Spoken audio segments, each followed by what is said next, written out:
ओम शांति। आज 18 अगस्त 2022 के बाबा के अनमोल मधुर महावाक्य सुनेंगे। आज की मुरली में बाबा कहे, तुम बच्चे हो रूहानी सर्जन और रूहानी प्रोफेसर। तुम्हें ये यूनिवर्सिटी कम हॉस्पिटल खोलने हैं ताकि अनेकों का कल्याण हो सके। लेकिन बाबा कहे, अगर कोई ऐसा मरीज आ जाता है कि आप उन्हें हैंडल नहीं कर पाते हो, तो उन्हें बड़े सर्जन के पास रेफर करो, अर्थात उन्हें बड़े शहर की ओर साथ में ले जाओ और कहो, हमारे बड़े सर्जन यहाँ हैं, आप उनसे कोई भी प्रश्न पूछना चाहे पूछ सकते हो। और इस तरह से बाबा कहे, उन्हें उनका कल्याण जरूर करना है। साथ ही साथ आज बाबा कहे, बाबा भी आकर आदि सनातन देवी देवता धर्म की स्थापना करते हैं, दूसरे भी आकर के अपने अपने धर्म स्थापन करते हैं। अंतर क्या है?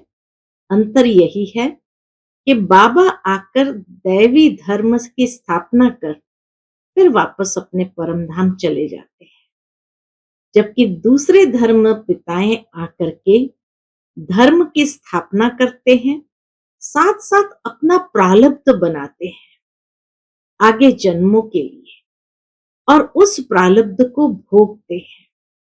परमात्मा कोई अपना प्रारब्ध नहीं बनाते, ये अंतर है। तो सुनते हैं बाबा के मधुर महावाक्य। ओम शांति। मीठे बच्चे, तुम हो रूहानी सर्जन और प्रोफेसर। तुम्हें हॉस्पिटल कम यूनिवर्सिटी खोल अनेकों का कल्याण करना है। प्रश्न है आज की मुरली से, बाप भी धर्म स्थापन करते और अन्य धर्म स्थापक भी धर्म स्थापन करते, दोनों में अंतर क्या है? उत्तर, बाप सिर्फ धर्म स्थापन करके वापस चले जाते, लेकिन अन्य धर्म स्थापक अपनी प्रारब्ध बनाकर जाते हैं। बाप अपनी प्रारब्ध नहीं बनाते। अगर बाप भी अपनी प्रारब्ध बनाए तो उन्हें भी कोई पुरुषार्थ कराने वाला चाहिए। बाप कहते हैं, मुझे बादशाही नहीं करनी है, मैं तो बच्चों की फर्स्ट क्लास प्रारब्ध बनाता। आज की मुरली से पहले गीत बजा है, रात के राही थक मत जाना, सुबह की मंजिल दूर नहीं। ओम शांति। गीत जैसे कि बच्चों ने बनाया है, गीत का अर्थ तो और कोई जान भी न सके। बच्चे जानते हैं अब घोर अंधियारा पूरा होता है, धीरे धीरे अंधियारा होता गया है। इस समय कहेंगे घोर अंधियारा। अभी तुम राही बने हो सोजरे में जाने के लिए। अभी तुम राही बने हो सोजरे में जाने के लिए, अथवा शांति धाम पियरघर जाने लिए। वह है पावन पियरघर, परम धाम है पावन पियरघर, और यह है पतित पियरघर। प्रजापिता में जो पियू बैठा है, प्रजापिता ब्रह्मा में शिव बाबा उस समय उन्हें कहते थे पियू। तो प्रजापिता में जो पियू बैठा है, उनको तुम बाप कहते हो। वह तुमको पवित्र बनाकर अपने घर ले जाते हैं। पिता वह भी है, पिता यह भी है। वह है निराकार, यह है साकार। बच्चे कहने वाला सिवाय बेहद के बाप के और कोई हो न सके। बाप ही कहते हैं, क्योंकि बच्चों को साथ घर ले जाना है। पवित्र बनाया और नॉलेज दी। तो बाबा आकर पवित्र बनाते और नॉलेज दी। बच्चे समझते हैं पवित्र तो जरूर बनना है, बाप को याद करना है और सारे सृष्टि चक्र को याद करना है। इस ज्ञान से ही तुम एवर वेल्दी बनते हो। कोई कहते हैं हमारे लिए कोई सेवा बोलो, सेवा यही है। कई लोग कहते हैं हमारे लिए कोई सेवा बोलो, तो बाबा कहते सेवा यही है, 3 पैर पृथ्वी के देकर उसमें रूहानी कॉलेज और हॉस्पिटल खोलो, तो उन पर कोई बोझा भी नहीं पड़ेगा। इसमें मांगने की तो बात ही नहीं। राय देते हैं, अगर तुम्हारे पास पैसा है तो रूहानी हॉस्पिटल खोलो। ऐसे भी बहुत हैं जिनके पास पैसे नहीं है, वह भी हॉस्पिटल कम यूनिवर्सिटी खोल सकते हैं। आगे चल तुम देखेंगे बहुत हॉस्पिटल खुल जाएंगे। तुम्हारा नाम रूहानी सर्जन लिखा होगा, रूहानी सर्जन और प्रोफेसर। रूहानी कॉलेज व हॉस्पिटल खोलने में कुछ भी खर्चा नहीं है। मेल अथवा फीमेल दोनों रूहानी सर्जन अथवा प्रोफेसर बन सकते हैं। आगे फीमेल नहीं बनती थी, व्यवहार कार्य पुरुषों के हाथ में था। व्यवहार कार्य सारा पुरुषों के हाथ में था। आजकल तो माताएं निकली हैं, तो अब तुम भी ये रूहानी सर्विस करते हो। ज्ञान की चटक लगी हुई हो, फिर किसको भी समझाना बड़ा सहज है। घर पर बोर्ड लगा दो, कोई बड़ी हॉस्पिटल कोई छोटी भी होती है। अगर देखो बड़ी हॉस्पिटल में ले जाने वाला पेशेंट है तो बोलना चाहिए कि चलो हम आपको बड़ी हॉस्पिटल में ले चले। वहां बड़े बड़े सर्जन हैं, छोटे सर्जन बड़े सर्जन के पास भेज देते हैं, अपनी फी ले लेते हैं, फिर समझते हैं ये मरीज ऐसा है, इसको बड़ी हॉस्पिटल में ले जाना चाहिए, ऐसी राय देते हैं। तो ऐसे सेंटर खोल बोर्ड लगा दो तो मनुष्य वंडर खाएंगे। ये तो कॉमन समझने की बात है। बाबा कहे ये तो कॉमन समझने की बात है कि अगर पेशेंट ऐसा है तो बड़े सर्जन के पास उसको रेफर करके भेज देना है। कलयुग के बाद सतयुग जरूर आता है। भगवान बाप ही नई दुनिया स्थापन करने वाला है। ऐसा बाप मिल जाए तो हम क्यों न वर्षा लेवे। मन वचन कर्म से इस भारत को सुख देना है। मन वचन कर्म सो भी रूहानी। मनसा अर्थात याद और वचन तो दो ही सुनाते हैं।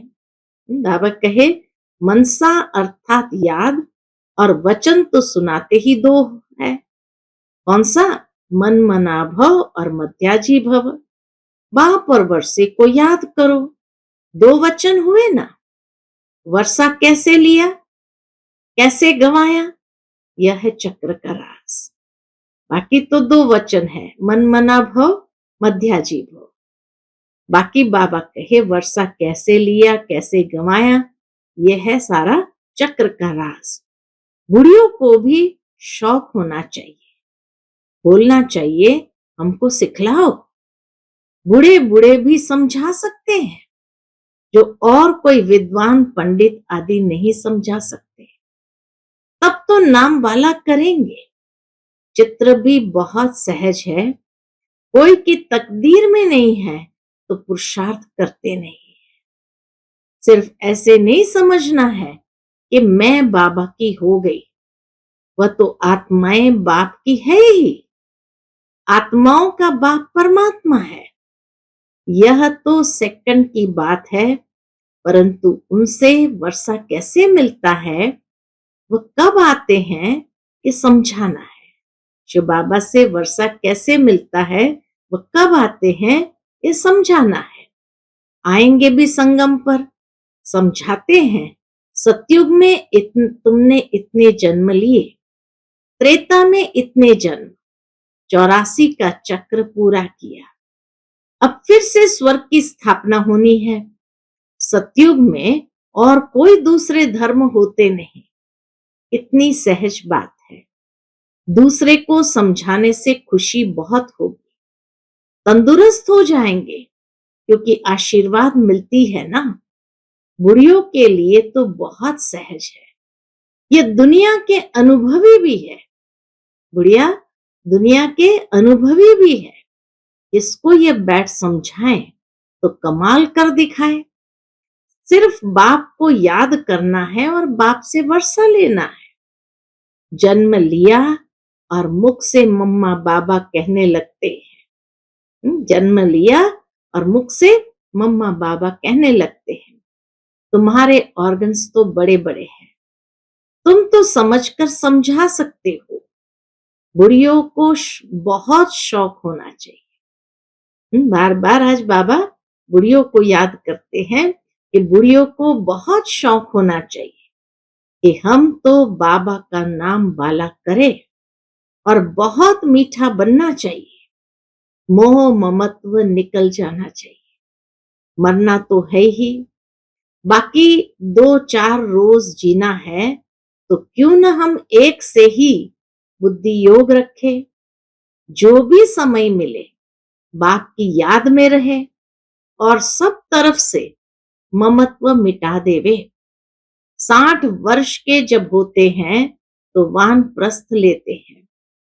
वह तो बहुत अच्छा समझा सकते हैं। नॉलेज धारण कर फिर दूसरों का भी कल्याण करना चाहिए। अच्छे अच्छे घर की बच्चियां ऐसा पुरुषार्थ कर और घर घर में जाकर समझाएं तो कितना ना नामाचार निकले। पुरुषार्थ कर सीखना चाहिए, शौक रखना चाहिए। यह नॉलेज बड़ी वंडरफुल है। बोलो, देखो, कलयुग अब पूरा होता है, सबका मौत सामने खड़ा है। कलयुग के अंत में ही बाप आकर स्वर्ग का वर्षा देते हैं। कृष्ण को तो बाप नहीं कहेंगे, वह तो छोटा बच्चा है। उनको सतयुग का राज्य कैसे मिला? जरूर पास्ट जन्म में ऐसा कर्म किया होगा। तुम समझा सकते हो कि बरोबर इन्होंने पुरुषार्थ से ये प्रारब्ध बनाई है। कलयुग में पुरुषार्थ किया है, सतयुग में प्रारब्ध पाई है। वहां तो पुरुषार्थ कराने वाला कोई होता नहीं, सतयुग में पुरुषार्थ कराने वाला कोई होता नहीं। सतयुग त्रेता की इतनी जो प्रारब्ध मिली है, जरूर ऊंच ते ऊंच बाप मिला है, जो ही गोल्डन सिल्वर एज का मालिक बनाते हैं, और कोई बना ना सके। जरूर बाप ही मिला है। लक्ष्मी नारायण खुद तो नहीं मिलेंगे। बाबा कहे लक्ष्मी नारायण खुद तो नहीं मिलेंगे। ऐसा भी नहीं कि ब्रह्मा व शंकर मिले, नहीं, भगवान मिला। वह है निराकार। भगवान के सिवाय तो कोई है नहीं जो ऐसा पुरुषार्थ कराए।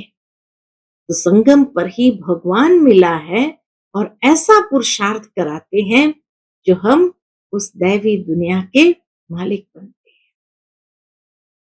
तो भगवान के सिवाय तो कोई है नहीं जो ऐसा पुरुषार्थ कराए। भगवान वाच, मैं तुम्हारी प्रारब्ध फर्स्ट क्लास बनाता हूं। यह आदि सनातन देवी देवता धर्म की स्थापना होती है। स्थापना यहां ही करनी है। कराने वाला तो एक बाप है। कराने वाला तो एक बाप है, और जो धर्म स्थापन करते वह तो एक दो के पिछाड़ी आते रहते हैं। धर्म स्थापन करने वाले प्रारब्ध बना जाते हैं। बाप को तो अपनी प्रारब्ध बनानी नहीं है। बाबा कहे बाप को तो अपनी प्रारब्ध नहीं बनानी है। अगर प्रारब्ध बनाए तो उनको भी पुरुषार्थ कराने वाला कोई चाहिए। शिव बाबा कहते हैं, मुझे कौन पुरुषार्थ कराएंगे? मेरा पार्ट ही ऐसा है, मैं बादशाही नहीं करता। ये ड्रामा बना बनाया है। बाप बैठ समझाते हैं, मैं तुमको सभी वेदों शास्त्रों का सार समझाता हूं। यह सब है भक्ति मार्ग। अब भक्ति मार्ग पूरा होता है, वह है उतरती कला। अब तुम्हारी होती है चढ़ती कला। कहते हैं ना, चढ़ती कला सर्व का भला। तो द्वापर के बाद हम उतरती कला में गए और अभी संगम पर हमारी है चढ़ती कला। इसीलिए कहावत है, चढ़ती कला तेरे भाने सर्व का भला। सब मुक्ति जीवन मुक्ति को पा लेते हैं। फिर पीछे 16 कला से उतरते उतरते 9 कला में आना है। धीरे धीरे बिल्कुल कलाहीन हो जाते हैं। ग्रहण लग जाता है ना, ग्रहण थोड़ा थोड़ा होकर लगता है। यह तो है बेहद की बात। अभी तुम संपूर्ण बनते हो। फिर त्रेता में 2 कला कम होती है, थोड़ा काला बन पड़ते हैं। इसीलिए पुरुषार्थ सतयुग की राजाई के लिए करना चाहिए। कम क्यों लेवे? बाबा कहे पुरुषार्थ ऐसे करो जो सतयुग की राजाई का लेना चाहिए। कम क्यों लेवे? परंतु सभी तो इम्तिहान पास कर नहीं सकते। जो 16 कला संपूर्ण बने, बच्चों को पुरुषार्थ करना और कराना है। इन चित्रों पर बहुत अच्छी सर्विस हो सकती है। बड़ा क्लियर लिखा हुआ है। बोलो, बाप स्वर्ग की रचना रचते हैं, तो फिर हम नर्क में क्यों पड़े हैं? ये पुरानी दुनिया नर्क है ना, इसमें दुख ही दुख है। फिर जरूर नई दुनिया सतयुग आना चाहिए। बच्चे निश्चय बुद्धि है। यहां कोई अंधश्रद्धा की बात नहीं। कोई भी कॉलेज में अंधश्रद्धा की बात नहीं होती। एम ऑब्जेक्ट सामने खड़ी है। उन कॉलेज आदि में इस जन्म में पढ़ते हैं, इस जन्म में ही प्रारब्ध पाते हैं। यहां इस पढ़ाई की प्रारब्ध कहां मिलती है? विनाश के बाद दूसरे जन्म में तुम पाएंगे। देवताएं कलयुग में आ कैसे सकते? बच्चों को समझाना बड़ा सहज है। चित्र भी बड़े अच्छे बनाए हुए हैं। झाड़ भी बहुत अच्छा है। क्रिश्चियन लोग भी झाड़ को मानते हैं। क्रिसमस ट्री रखते हैं, खुशी मनाते हैं अपने नेशन की। सबका अपना अपना पार्ट है। यह भी जानते हो, भक्ति भी आधा कल्प होनी है। उसमें यज्ञ तप तीर्थ आदि सब होते हैं। बाप कहते हैं, मैं उनसे नहीं मिलता हूं। जब तुम्हारी भक्ति पूरी होती है, तब भगवान आते हैं। आधा कल्प है ज्ञान, आधा कल्प है भक्ति। झाड़ में क्लियर लिखा हुआ है। सिर्फ चित्र हो बिगर लिखत, उस पर भी समझा सकते हो। चित्र तरफ अटेंशन चाहिए। इसमें कितनी वंडरफुल नॉलेज है। ऐसे थोड़ी है कि शरीर लोन लिया है तो उसको अपनी मिल्कियत समझे। नहीं, समझेंगे मैं किराएदार हूं। शिव बाबा ये नहीं समझते कि मैंने शरीर लोन लिया है तो मेरी उसकी ऊपर मिल्कियत है या ये मेरी मिल्कियत है। समझेंगे मैं किराएदार हूं। ये ब्रह्मा खुद भी बैठे हुए हैं, उनको भी बिठाना है। जैसे किसी मकान में खुद मालिक भी रहते हैं और किराएदार भी रहते हैं। बाबा तो सारा समय इसमें नहीं रहेंगे। इनको हुसैन का रथ कहा जाता है। जैसे क्राइस्ट की आत्मा ने किसी बड़े तन में प्रवेश कर क्रिश्चियन धर्म स्थापन किया। छोटेपन में शरीर दूसरे का था, वह छोटेपन में अवतार नहीं था। बड़ा हुआ, उसके बाद क्राइस्ट की आत्मा ने प्रवेश किया। नानक में भी पीछे सोल प्रवेश कर सिख धर्म स्थापन करती है। यह बातें वो लोग समझ नहीं सकते हैं। ये बहुत समझ की बातें हैं। पवित्र आत्मा ही आकर धर्म स्थापन करती है। अभी कृष्ण तो है सतयुग का पहला प्रिंस, उनको द्वापर में क्यों ले गए हैं? सतयुग में लक्ष्मी नारायण का राज्य दिखाते हैं, यह भी तुम जानते हो। राधे कृष्ण ही लक्ष्मी नारायण बनते हैं, फिर विश्व के मालिक बनते हैं। उन्हों की राजधानी कैसे स्थापन हुई, ये किसकी बुद्धि में नहीं, तुम जानते हो। क्या जानते हैं? बाप एक ही बार अवतरित होते हैं, इसलिए पतितों को पावन बनाते हैं। कृष्ण जयंती पर भी सिद्ध करना है, किसी कृष्ण ने तो ज्ञान दिया नहीं, जिसने उसको बनाया पहले तो उनकी जयंती मनानी चाहिए। शिव जयंती पर मनुष्य व्रत आदि रखते हैं, लोटी चढ़ाते हैं, सारी रात जागते हैं। यहाँ तो है ही रात, ये तो है ही कलयुगी रात। इसमें जितना जीना है उतना पवित्रता का व्रत रखना है। व्रत धारण करने से ही पवित्र राजधानी के मालिक बनते हैं। श्री कृष्ण जयंती पर समझाना चाहिए कि कृष्ण गोरा था, अभी सांवरा बन गया है, इसलिए श्याम सुंदर कहते हैं। कितना सहज ज्ञान है। श्याम सुंदर का अर्थ समझाना है, चक्र कैसे फिरता है। तुम बच्चों को खड़ा होना चाहिए। शिव शक्तियों ने भारत को स्वर्ग बनाया है, यह किसको पता नहीं। बाप भी गुप्त, ज्ञान भी गुप्त और शिव शक्तियां भी गुप्त। तुम चित्र लेकर किसी के भी घर में जा सकते हो, बोलो तुम सेंटर पर नहीं आते हो, इसलिए हम तुम्हारे घर में आए हैं, तुमको सुख धाम का रास्ता बताने। तो वह समझेंगे ये हमारे शुभ चिंतक है। यहाँ कन रस की बात नहीं। पिछाड़ी में मनुष्य समझेंगे कि बरोबर हमने लाइफ व्यर्थ गंवाई। लाइफ तो इन्हों की है। अंत में लोग समझेंगे कि लाइफ अगर बनाई तो इन्होंने बनाई, हमने तो अपनी लाइफ वेस्ट कर दी। अच्छा, मीठे मीठे सिकिलदे बच्चों प्रति माता पिता बाप दादा का याद प्यार और गुड मॉर्निंग। रूहानी बाप की रूहानी बच्चों को नमस्ते। हम सब रूहानी बच्चों की रूहानी माता पिता बाप दादा को याद प्यार गुड मॉर्निंग और नमस्ते। नमस्ते, शुक्रिया बाबा, शुक्रिया। आज की मुरली से धारणा के लिए मुख्य सार है। पहली पॉइंट, नष्टो मोहा बन। एक बाप से ही अपना बुद्धि योग रखना है। देही अभिमानी बन, यही शिक्षा धारण करनी और करानी है। दूसरी पॉइंट, मन वचन कर्म से भारत को सुख देना है।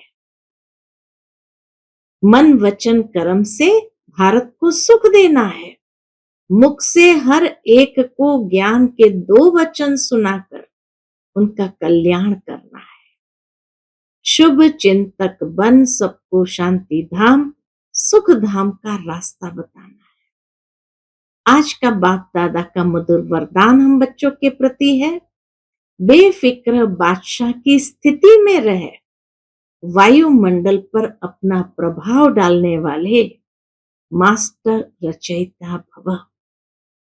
बेफिक्र बादशाह की स्थिति में रहे, वायुमंडल पर अपना प्रभाव डालने वाले मास्टर रचयिता भव।